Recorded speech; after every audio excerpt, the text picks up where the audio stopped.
Alors quand j'ai dirigé ce centre de jour pour patients psychotiques, je n'ai rien retenu de tout ce qu'on avait pu m'apprendre, parce que je pensais que tout était à l'envers.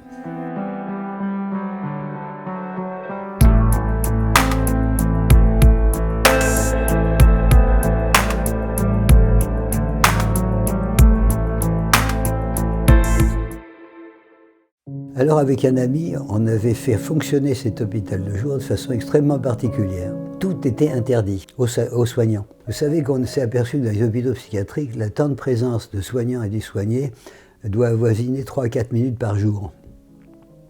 Là, on était constamment en présence, l'équipe, les infirmières, les médecins, etc.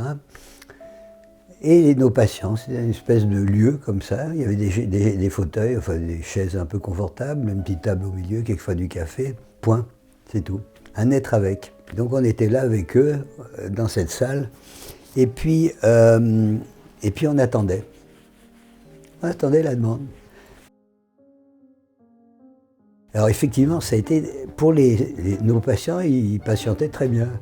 Par contre, les soignants, il y en a qui craquaient régulièrement, c'était dans ce truc. On était obligé de diminuer le temps de présence des soignants parce qu'il y en a qui ne supportaient pas de passer la journée comme ça.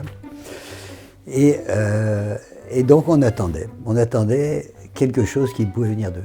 Alors c'était par exemple, je comprends pas, là où j'étais on me faisait dessiner. Je dis mais quelle bonne idée, on donnait l'adresse de la Grande Chaumière et puis si vous voulez y aller. C'était un centre où on peut dessiner, je ne sais pas si vous connaissez.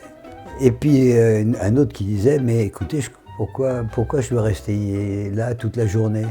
Il dit, écoutez, la porte, elle est là. Et donc, petit à petit, on a vu ces gens-là se réveiller, et puis commencer à se bouger, à sortir. Et on a vu une annexe extraordinaire, c'était un monsieur qui avait, enfin, il y a un café pas très loin, et le patron était extraordinaire parce que nos clients, franchement, étaient un peu spectaculaires et il les a accueillis sans difficulté. Et donc, au bout d'un certain temps, en fait, l'équipe était là, mais tous nos clients, ou la plupart, étaient nos cafés du coin. Et puis plutôt contents de l'être. Et nous, on était très fiers, on était très contents. Mais il y avait des gens qui n'étaient pas contents, c'était les familles.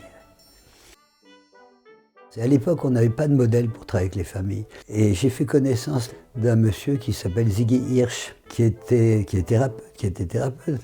Alors je lui raconte mes malheurs avec les familles. Il me dit, mais Robert, il existe la thérapie familiale. En France, on n'en avait jamais entendu parler.